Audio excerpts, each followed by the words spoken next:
Saya Febriana Firdaus, jurnalis independen.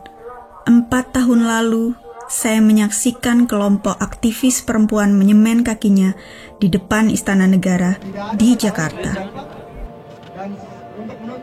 Mereka datang langsung dari desa, menempuh ratusan kilometer untuk mengorganisir protes melawan perusahaan semen raksasa yang mengancam persediaan air bersih mereka.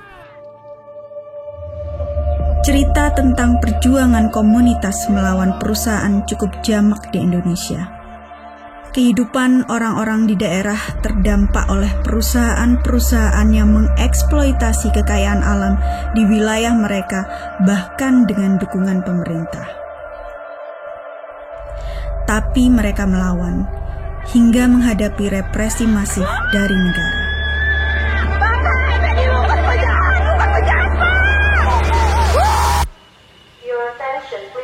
Protes kali ini cukup berbeda, bukan hanya menanam kaki di semen, tapi perempuan tampil di garda depan. Saya lahir dan besar di sebuah desa di Jawa Timur, yang tidak jauh berbeda dengan desa di mana para perempuan ini berasal. Saya tahu persis bagaimana masyarakat yang konservatif membatasi gerak-gerik perempuan. Tapi mereka pada akhirnya menjadi pemimpin pergerakan ini. Saya mulai belajar tentang gerakan perempuan di seluruh Indonesia yang telah berhasil melewati batas-batas patriarki dan menjadi kelompok yang mengorganisir gerakan mereka sendiri. Untuk sampai ke titik ini, mereka harus mengalami kekerasan, menghadapi ancaman pemenjaraan, dan bahkan kematian. Saya ingin mencari tahu tentang perempuan-perempuan yang menjadi pemimpin dan apa yang terjadi pada mereka setelah tak lagi menjadi sorotan. Perjalanan saya kali ini akan membawa saya ribuan kilometer melintasi negara ini, dimulai dari Pegunungan Kendeng.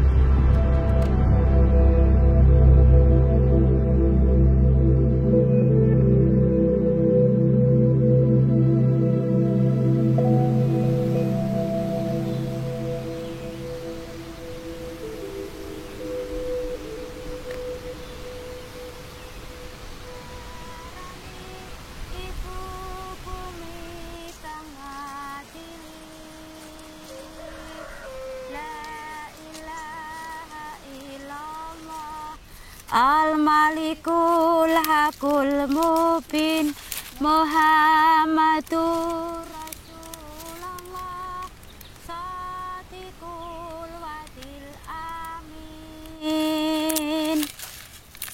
Ibu bumi wes maringi, ibu bumi tilarani, ibu bumi kang atili.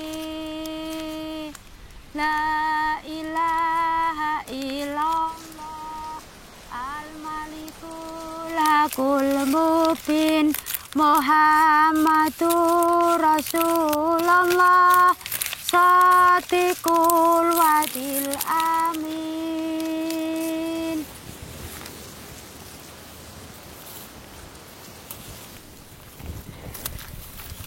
Selamat datang ke Kendeng, Mbak Febri. Terima kasih Ibu-Ibu sudah menyambut saya di Kendeng. Tapi pertama kali Ibu mendengar isu tentang pabrik semen Kendeng dari mana? Tadinya itu kami kan nggak pernah keluar toh Mbak, karena seorang ibu rumah tangga di rumah. Keluar Kendeng. Belum pernah keluar Kendeng, apalagi ada pertemuan-pertemuan seperti itu. Dan karena ada anak-anak muda waktu itu yang mendengar mau ada pabrik semen masuk, dan Pegunungan Kendeng ini mau dieksploitasi dan seperti itu. Jadi masyarakat langsung studi banding ke Tuban waktu itu, dan di situ melihat secara langsung bahwa eksploitasi yang ada di Tuban itu merusak semuanya, merusak lingkungan, merusak masyarakat, budaya, sosial seperti itu. Maka masyarakat yang di Kendeng, terutama yang di Rembang itu langsung tidak percaya adanya pabrik semen untuk kesejahteraan masyarakat, seperti itu. Anakku Nolo Gareng Petruk Sumawono Bagong ngrungokno ya, Lik? Ya, Mas. Tenan lho ya.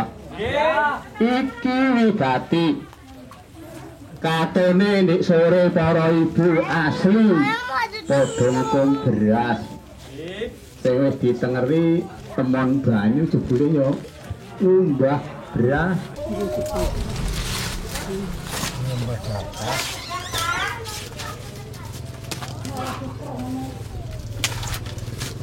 Kunjungan saya ke Rembang, Pegunungan Kendeng, bertepatan dengan Hari Raya Ketupat yang dirayakan 7 hari setelah Idul Fitri. Bagi mereka, ini adalah perayaan makanan dan budaya. Ono kupat sakmene ae. Ayo padha diubengke desa. Mengke diparengke dulur-dulur. Penduduk Rembang sejatinya mayoritas Muslim, tapi mereka juga menerima kepercayaan lokal seperti Samin yang lahir pada abad ke-19. Samin percaya bahwa tanah, air, dan hutan adalah milik bersama dan digunakan untuk kepentingan bersama. Mereka menolak ide bahwa pemerintah dapat memaksakan kuasa atas kekayaan alam mereka.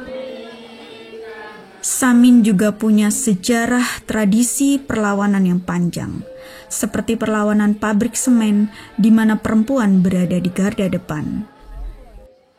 Pertimbangannya, jadi kalau kita aksi, ibu-ibu itu harus di garis depan karena supaya tidak ada gerakan yang anarkis, karena kalau bapak-bapak mungkin kalau anarkis bertatap maksudnya kekerasan ya? Bertatap muka dengan polisi pasti kalau seorang laki-laki mesti ada darahnya yang begitu marah, dan ibu-ibu itu harus mengendalikan semua itu, jangan sampai ada kekerasan apalagi ada sampai korban jiwa seperti itu. Dan untuk gerakan lingkungan, untuk memperjuangkan lingkungan ini tidak harus bapak.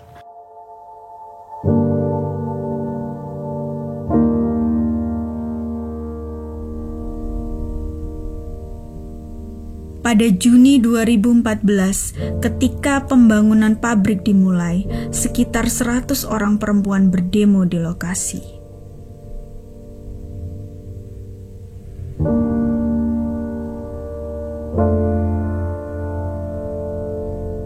Aksi mereka cukup damai, hingga kemudian aparat gabungan berniat membubarkan aksi.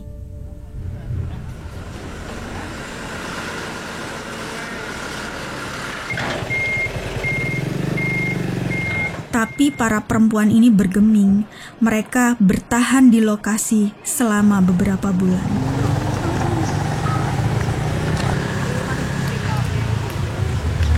Pada November, protes berujung kekerasan. Aparat militer memaksa para perempuan ini untuk meninggalkan lokasi.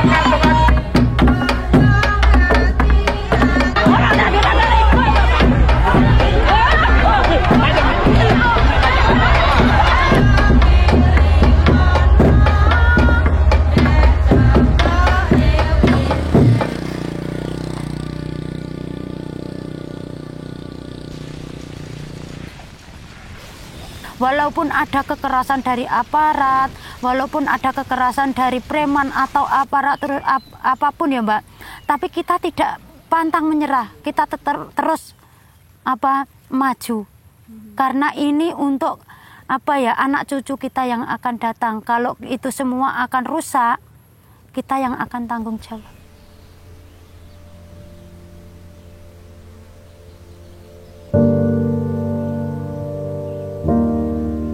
bawah pegunungan Kendeng terdapat labirin sungai dan gua bawah tanah yang menyediakan air bersih untuk ribuan penduduk desa.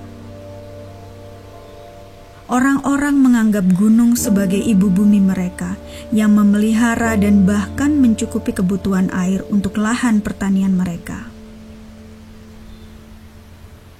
Saat saya berjalan melintasi ladang bersama Sukinah, ia bernyanyi dengan lembut. Ibu bumi telah memberi, ibu bumi terluka, ibu bumi akan mencari keadilan. Buka rasane ojo kebangetan. Wis awae sing endi? Iku ngarep. Oh, ngarep. Kok meneng wae. Iki termasuk ta? Yuyu. Yuyu. Coba kene dudukno. Wow.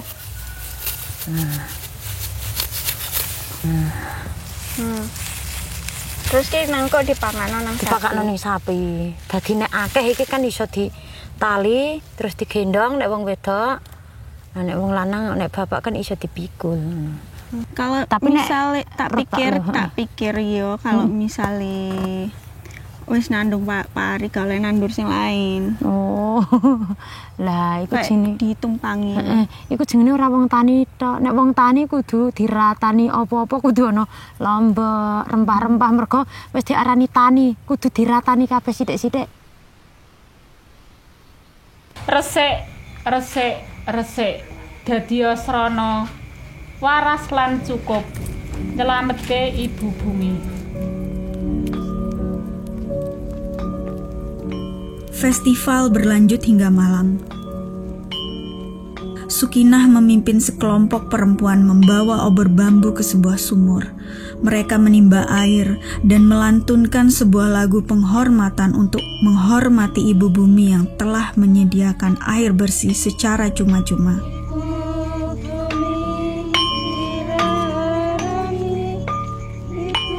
Kehidupan di desa di Pulau Jawa sangat didominasi oleh laki-laki.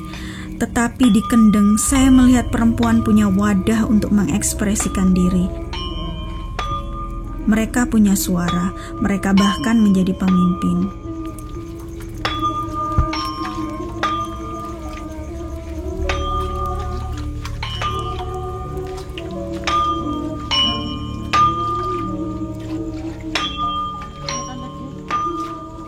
Pada April 2016, setelah para perempuan melakukan protes di lokasi pabrik selama hampir 2 tahun, mereka memutuskan untuk meningkatkan eskalasi pergerakan. Sukinah dan 8 wanita lainnya melakukan perjalanan ke Jakarta, dan di depan Istana Negara mereka menanam kaki di semen. Mereka kemudian dikenal sebagai 9 Kartini Kendeng.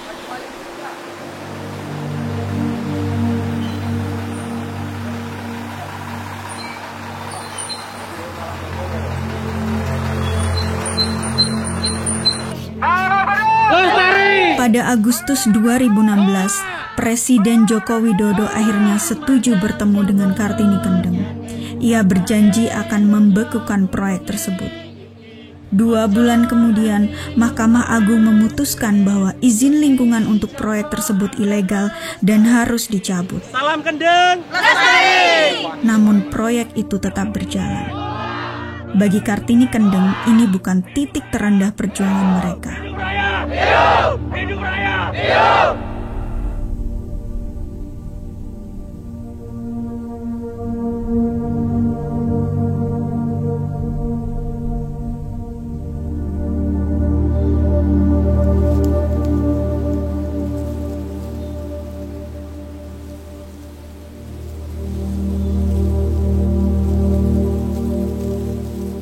Cobaan terberat itu kita harus kehilangan saudara kita yang seperjuangan, Mbak Patmi itu. Jadi kita merasa kehilangan, tapi dengan berpulangnya Mbak Patmi itu bagi aku sama dulur-dulur yang lain itu cahaya menumbuhkan semangat. Kita jangan diam saja, kita jangan lemah, kita jangan kalah, kita harus kuat, kita harus maju. Karena Mbak Patmi walaupun pulang tapi dia itu masih mengawal kita. Jadi dia masih ngasih support buat kita. Inilah aku, walaupun tubuhku mungkin sudah dikubur, jasadku sudah dikubur, tapi jiwaku nggak pernah dikuburkan seperti itu. Dalam aksi protes tersebut, seorang petani bernama Yuparmi ditugaskan untuk menjaga Yupatmi yang sedang menanam kakinya di semen. Yuparmi membawa saya berkeliling desa menuju ke sebuah bangunan kayu yang indah, sebuah langgar sejenis masjid kecil yang dibangun untuk mengenang Yupatmi. Ini langgarnya ya? Iya. Mungkin duduk sini aja ya Bu ya? Iya. Ya Mbak, semasa hidupnya itu punya cita-cita mau bangun langgar Mbak, tapi belum kesampaian, dianya sudah meninggal. Dan dia itu meninggal waktu cor kaki di depan istana. Jadi Ibu kehilangan orang yang sangat dekat dengan Ibu, teman seperjuangan Ibu.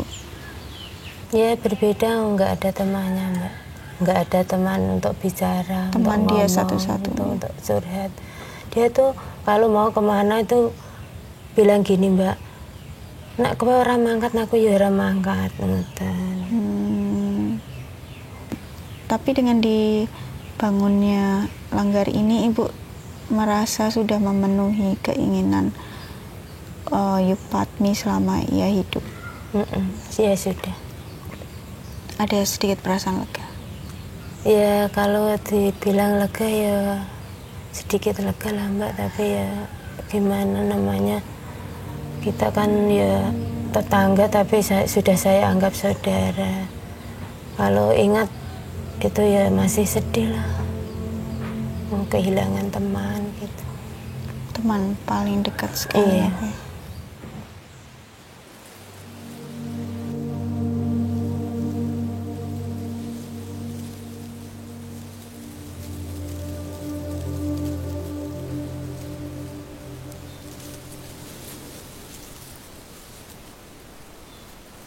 Kedepannya kita harus tetap memperjuangkan lingkungan, kita harus mengingatkan yang belum ingat, yang istilahnya yang lagi tidur harus kita membangunkan pentingnya lingkungan, kesadaran lingkungan. Jadi bukan cuman buanglah sampah pada tempatnya saja. Setiap langkah kami belajar dari orang-orang yang positif tentang lingkungan, tentang makna dari kehidupan ini, makna dari kita gunanya untuk hidup untuk siapa, hidup untuk apa. Jadi aku sangat bangga, Mbak. Meski Kartini Kendeng untuk sementara ini kalah dalam perjuangan melawan pabrik semen dan kehilangan teman mereka, saya tetap menaruh harapan kepada mereka. Sebab gerakan yang mereka bangun begitu kuat dan mempererat rasa persaudaraan dan budaya di antara mereka, bahkan semakin kuat seiring berjalannya waktu. Mereka terus menatap masa depan sambil tetap membawa semangat Yupatmi, rekan mereka yang meninggal usai aksi. Saya bisa melihat Kartini Kendeng telah banyak menginspirasi generasi muda seperti saya. Tapi di dalam hati sesungguhnya saya khawatir, apakah pemerintah dapat memahami perjuangan mereka? Saya khawatir, akankah mereka bisa menang ketika para politisi terus bergandengan tangan dengan pabrik semen, bahkan ketika masyarakat Kendeng bersatu melawan proyek tersebut. Mereka telah berjuang tanpa lelah selama 6 tahun. Selanjutnya, saya ingin mencari tahu apa yang terjadi dengan aktivis yang telah berjuang lebih lama. Tujuan saya berikutnya adalah pegunungan di Pulau Timor.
Siapa yang pertama kali punya ide untuk menenun? Itu masyarakat semua berpikir karena waktu itu sudah parah Ibu. Kalau kami tidak mencari hati untuk menenun di atas pohon batu, orang sudah naik untuk ini. Lebih baik mama-mama ambil tenun untuk pasang di atas pohon batu. Kita tenun supaya datang bola ini batu seperti ini. Jadi bola dengan kita punya pekerjaan kita. Supaya kita mati hidup tetap kita punya hak milik. Tetap kita punya hak milik. Biar supaya kita menahan dengan tenun. Kami tenun. Bor datang bor di sini Bu. Dia bilang begitu, saya bilang, menolak. Ini bor di samping mama, bor batu di samping mama tenun. Mama tenun, makan gigi. Saya bilang, biar kami mati hidup tetap preman tidak menang, tetap masyarakat akan menang karena masyarakat punya hak milik.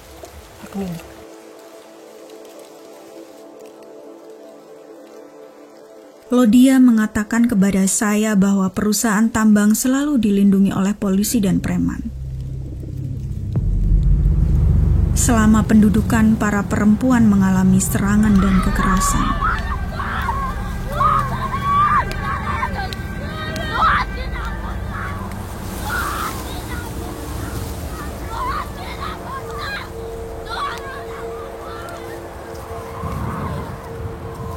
Mereka tidak punya pilihan selain mengabaikan rumah dan pertanian agar mereka bisa berjuang melawan perusahaan tambang. Ada yang dipanen kah kolnya? Ya, mau ambil. Ini panen kau pegang kau Ibu. Jadi waktu Ibu aksi menenun di atas batu, Ibu tinggal ini semua? Ya Ibu, kebunnya tinggal selama 1 tahun. Kami tidak tanam ini Ibu. Rugi ya? Rugi ya. Tidak ada makanan, tidak ada. Rugi Ibu. Sampai saya menyesal bukan sedikit. Ya, karena perjuangan kosong. Tidak mempunyai apa-apa. Ini tanam sendiri ya? Ya, tanam sendiri Ibu. Yang di depan itu? Di depan itu buncis. Oh, oke. Sama bunga-bunga. Bunga-bunga. Ya, Ibu. Terus di mana tempat nenunnya? Ini tempat tenun ini tenun ikat Ibu.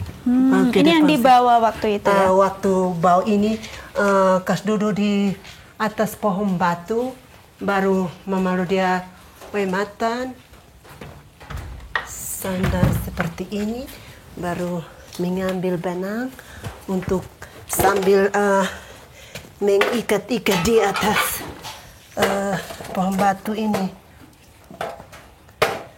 Sambil menjaga preman-preman untuk menghadang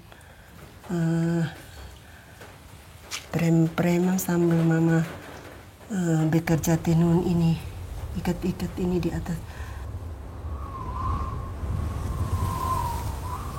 Lais manekat lomas liuf renatonon bihit unik nikunalan manek musik bihit monik manas fai alekot kunyo sika renaton lais manekot biin murim piyut funsin mes na pentetos leyos asam fenyosin biin sonafonis natial alkit manek es nok es.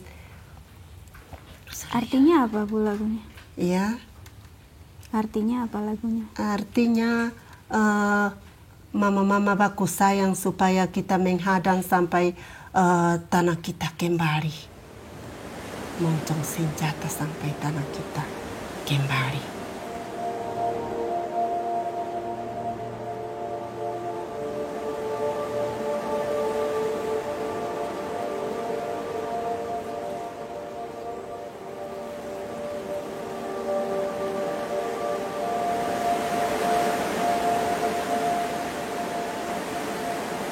Sampai 2006 itu saya sakit Ibu. Mulai demo itu saya kena pukulan, kena injak sampai saya sakit berat. gara-gara perjuangan ini, Ibu. Karena saya punya pencarian hanya ini, Ibu. Selama perjuangan Ibu katakan mama ini susah. Sebelum perjuangan Ibu, saya punya pekerjaan ini sehari-hari. Tapi setelah perjuangan ini, saya menyesal bukan sedikit. Sudah tahu habis-habis Ibu, karena saya ini sakit sampai sesusah. Karena saya ikut perjuangan, kena pukul, kena cuci maki, sampai mama sakit berat. Tapi Tuhan, saya berdoa terus siang malam sampai saya sembuh, sambung pekerjaan menenun, mengolah tanah untuk tanam tanaman. Saya meninggalkan Lodia dengan perasaan bingung. Para perempuan ini telah mengambil sikap, tapi protes yang mereka lakukan harus dibayar dengan harga tinggi. Protes itu telah mengubah hidup Lodia selamanya. Entah berapa banyak perempuan lain yang tinggal di pegunungan ini dengan luka fisik dan psikologis yang sama dengan Lodia. Ada perempuan lain yang harus saya temui, Aleta Baun, yang telah disebut sebagai penggagas gerakan protes ini. Ia menjadi terkenal dan memenangkan penghargaan internasional. Kami bertemu di Gunung Keramat, Fatum Nongsus, di mana bekas tambang masih menganga.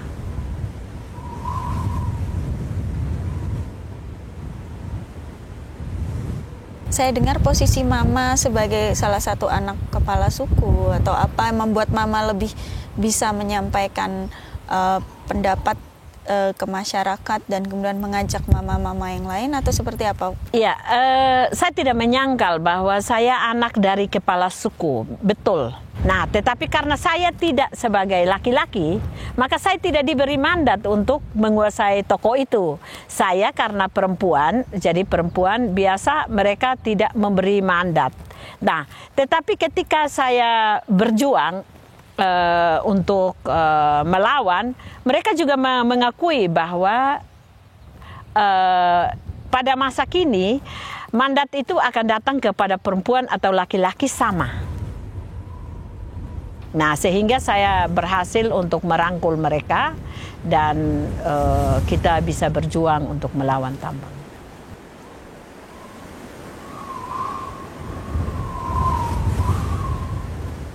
Ada nggak sih ancaman ke depan bahwa sudah mulai ada perusahaan yang mendekati lagi bupati untuk menambang? Pasti ada. Sudah ada perusahaan yang mendekati lagi bupati, pemerintah, dan tokoh-tokoh untuk menambang. Tetapi pelajaran yang menarik adalah penguatan kepada masyarakat adat tentang filosofi-filosofi yang sangat berhubungan dengan alam, itu yang dikuatkan. Sehingga rakyat bisa mengambil keputusan pada posisi yang benar. Adat itu sebenarnya sudah sebelum ilmu ya. Saya sebenarnya ada satu hal yang saya belajar adalah saya lebih belajar dari alam daripada saya belajar dari manusia yang membohongi saya. Maka alam adalah tempat pengetahuan yang sangat unik dan sangat mujarab untuk harus dipelajari. Bukan buku. Kalau kita judul lingkungan lestari, terus itu dipecahkan. Kalau ini tidak. Apakah dalam buku orang menulis bisa mengupas tentang sejarah Nausus itu dengan pohon-pohon yang ada di sekitar ini dan juga dengan sumber mata air dengan pohon yang kecil dia mengupas semua, atau cuma satu yang dia mengupas? Cuma satu. Tetapi kalau belajar di alam memperkaya pengetahuan kita untuk lebih luas, untuk kita bisa tahu.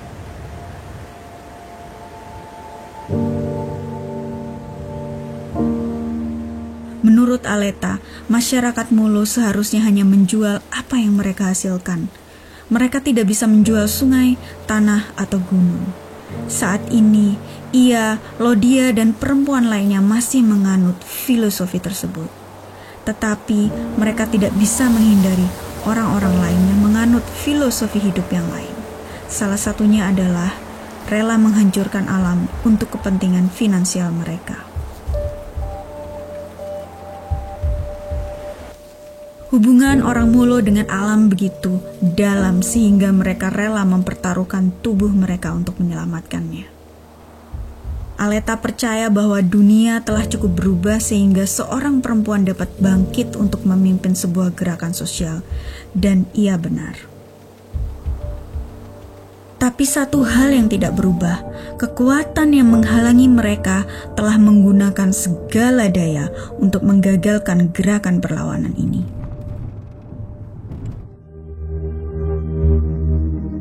Selanjutnya saya akan melakukan perjalanan 1000 km ke utara untuk bertemu perempuan lain yang menghadapi kekuatan yang sama.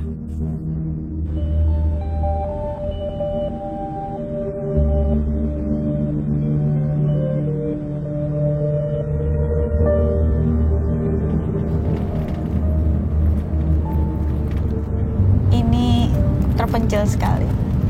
Saya membayangkan kalau saya meliput tentang konflik lahan di sini, pasti bakalan mikir soal keselamatan karena ini sangat-sangat terpencil. Hai Ibu. Soalnya saya pernah ditangkap, jadi di sekretariat aja ya. Oke. Kita Hai. Eva Bandi. Ini saya bisa merasakan cukup intens orang menjaga orang keluar masuk di Lubuk Bangkai. Jadi betul ini kota kelahiran saya ya, tapi saya selalu pulang di sini nih kayak merasa selalu diawasi gitu loh. Jadi saya dianggap menjadi orang yang akan mengganggu ini keamanan bisnis. Gambaran pertama yang dilihat sebagian besar orang Indonesia tentang Eva Bande adalah seorang perempuan yang kuat dengan tinjunya yang menantang di dalam sel penjara. Ia dipenjara karena hasutan. Kejahatannya adalah mengorganisir petani melawan elit lokal yang merebut tanah pertanian mereka untuk diubah menjadi perkebunan sawit.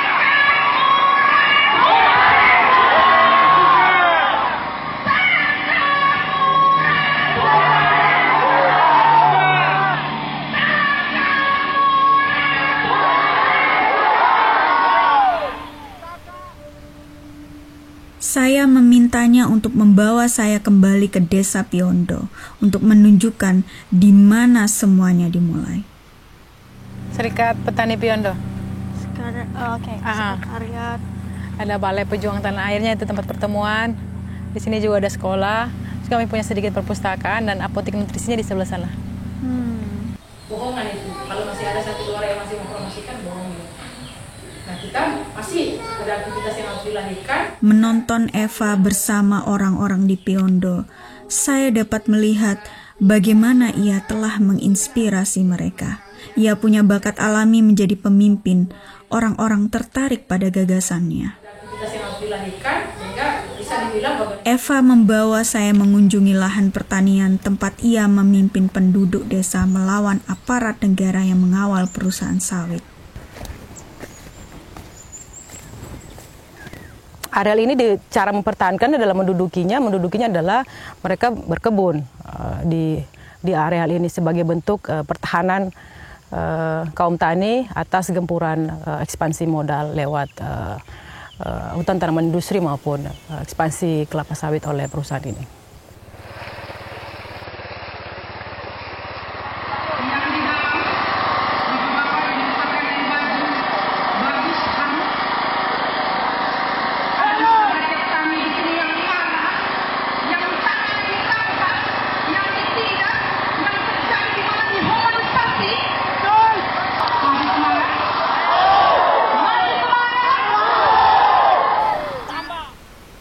Ketika misalnya menanam atau apakah ada preman atau polisi tentara datang memporak-porandakan upaya untuk pendudukan itu? Ya banyak sekali ya, banyak sekali. Jadi usaha reclaiming itu juga tidak berjalan dengan baik ya. Ada didatangi polisi, tentara dan lain sebagainya yang itu bagian dari teror kepada masyarakat. Paling terakhir itu adalah ketika insiden pembakaran alat berat perusahaan dan camp-camp perusahaan itu sebenarnya dimulai dengan provokasi yang dilakukan oleh ratusan aparat militer yang ada di areal ini dengan alasan untuk latihan perang.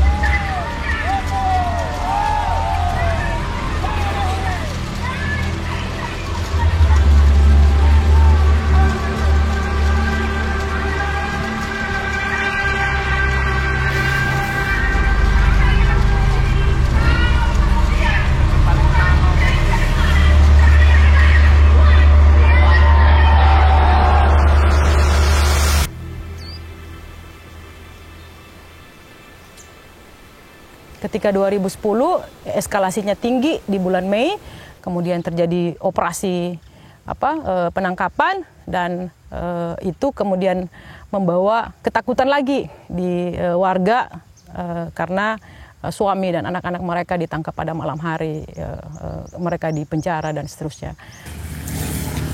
Ini rumah siapa? Rumahnya Mbak Parmi.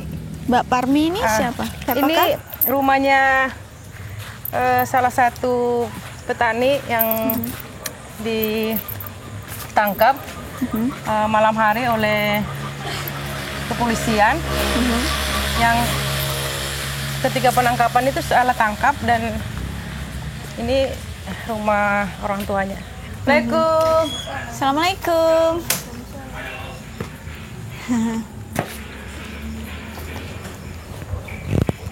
Bagaimana nanti kalau menangis aja? Bu, duduk di. Ya.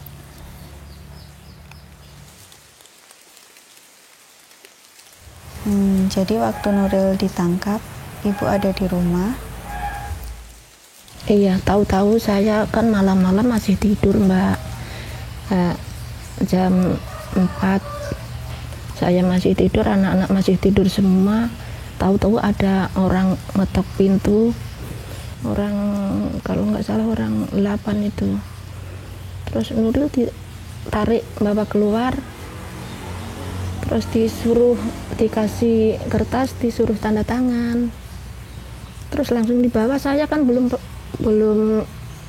sempat cerita sama anak saya. Belum sempat saya meluk anak saya sudah dibawa polisi. Ya susah Mbak saya. Bagaimana kan saya merawat orang sakit terus anak dibawa polisi. Siapa orang tua enggak kaget. Jadi saya kalau ingin masa lalu ingin menangis terus Mbak. Ingat anak saya dulu. Prinsipnya anak saya. Kenapa kok sampai begitu?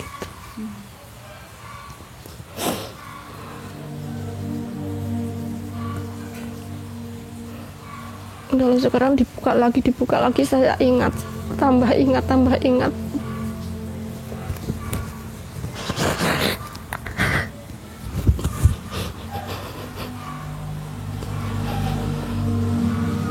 Saya nggak bisa kalau ada suara apa, nggak bisa langsung drop saya ini kalau ada apa-apa.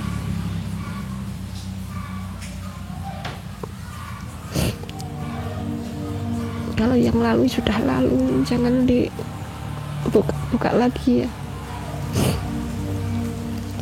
Waktu Nuril pulang dari penjara berapa bulan bapaknya langsung meninggal. Yang ditanyakan cuma Nuril terus. Jadi bapaknya kalau Waktu sakit itu yang diingat-ingat Nuril terus.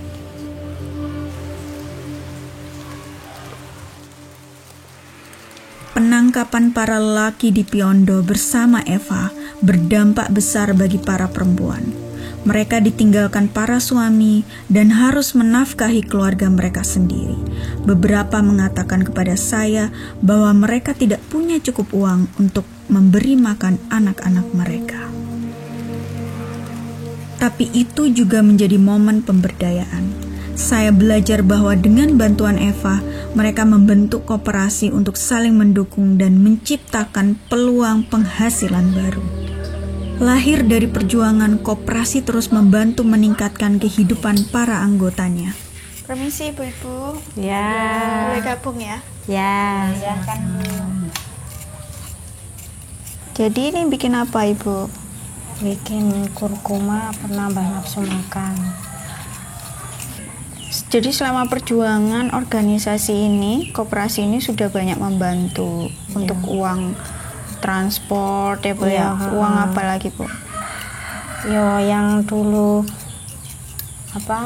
suaminya ditinggal itu kan enggak ada yang ngasih uang buat belanja. Jadi kayak selain untuk transportasi membantu keluarga yang suaminya ditangkap. Yang juga ikut demo biar bisa tetap ikut demo ya Bu ya. Jadi organisasi ini benar-benar organisasi berdasarkan perjuangan. Iya. Kan senasib begitu loh, ngumpul, suamiku tangkap. Terus ayo bareng-bareng kayak sama ditinggal begitu loh. Nasibnya sama.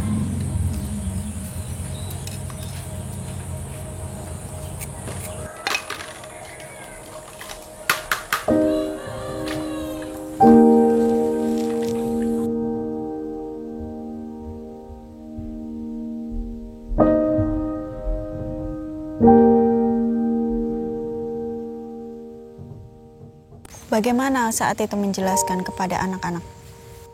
Ketika masih kecil saya harus menjelaskan kira-kira yang lebih mudah mereka terima. Misalnya adalah ketika anak saya masih sangat kecil,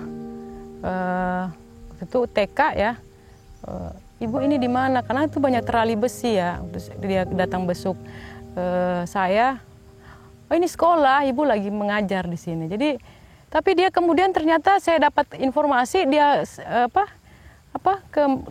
selesai besukan dan kembali dia, ibu ini bohong, itu bukan sekolah, itu banyak besinya gitu. Jadi tapi yang saya bangga atas itu, dia tidak menyatakan itu di depan.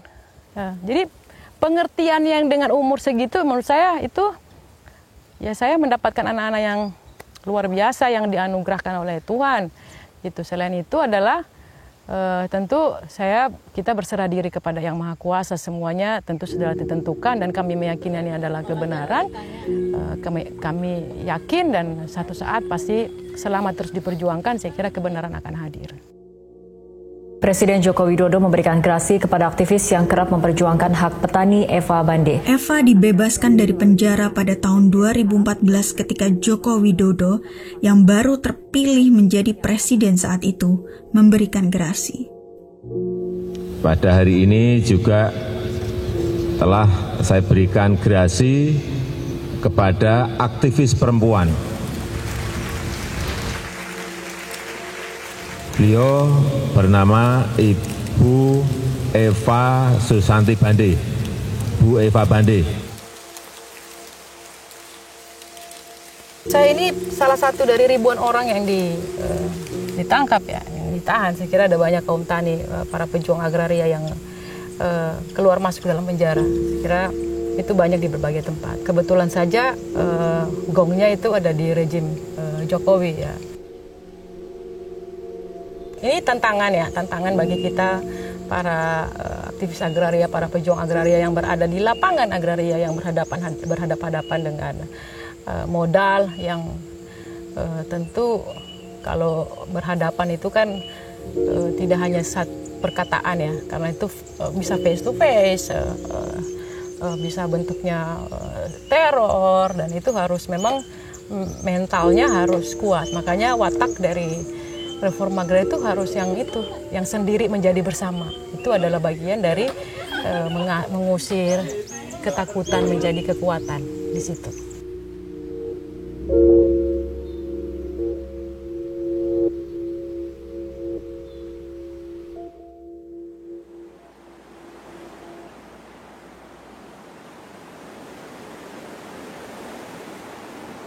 Setelah 2 minggu di perjalanan, saya tiba di tujuan akhir saya, Aceh, di titik paling barat Indonesia.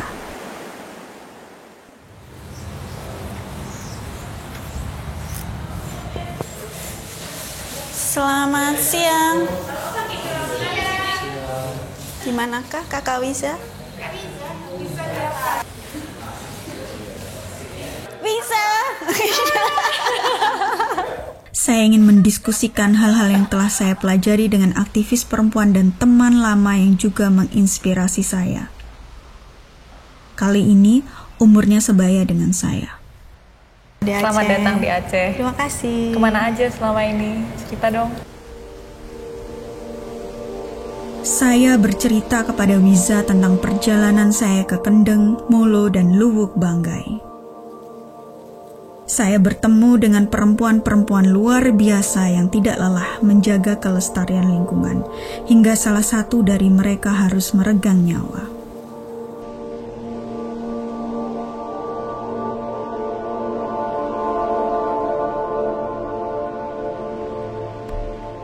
Pelajaran apa yang terambil dari perjalanan yang sangat impactful?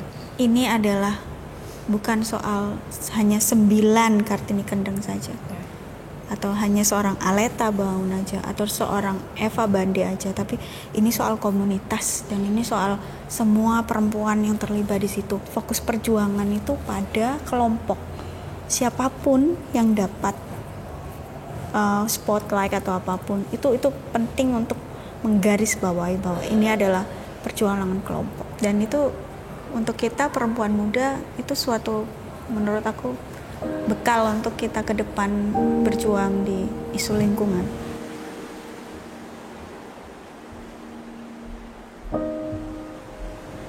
Wiza yang lahir di Aceh adalah salah satu aktivis kunci yang melawan perusakan hutan di Taman Nasional Lauser. For most of us living in the city, the case of illegal logging, poaching, encroachment, it may all sound very far away. But imagine being there, living there.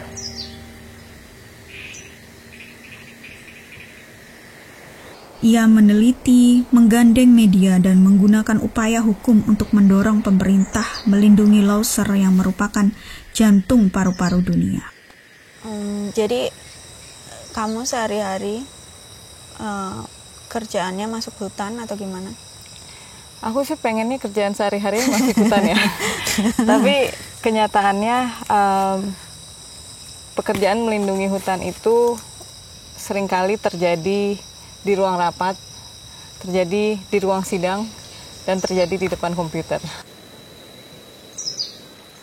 Jika Indonesia memiliki pemimpin yang memiliki visi, kata Wiza kepada saya, mereka tidak perlu mengorbankan lingkungan untuk pertumbuhan ekonomi.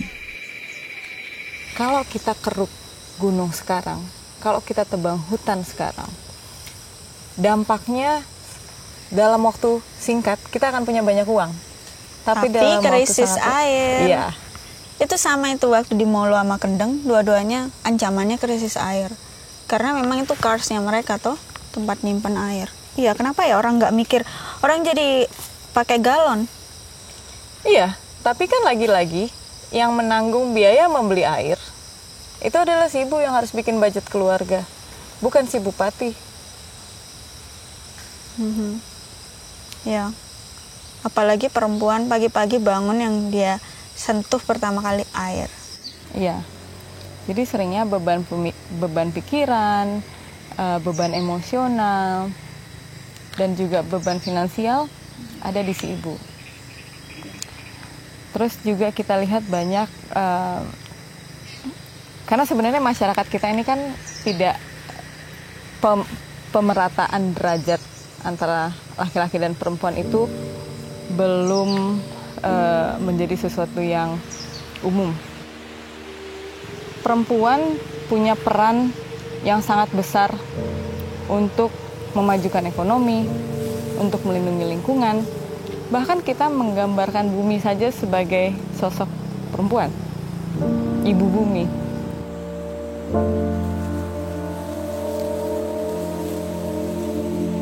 Oke, kita ngomong soal kita nih sekarang.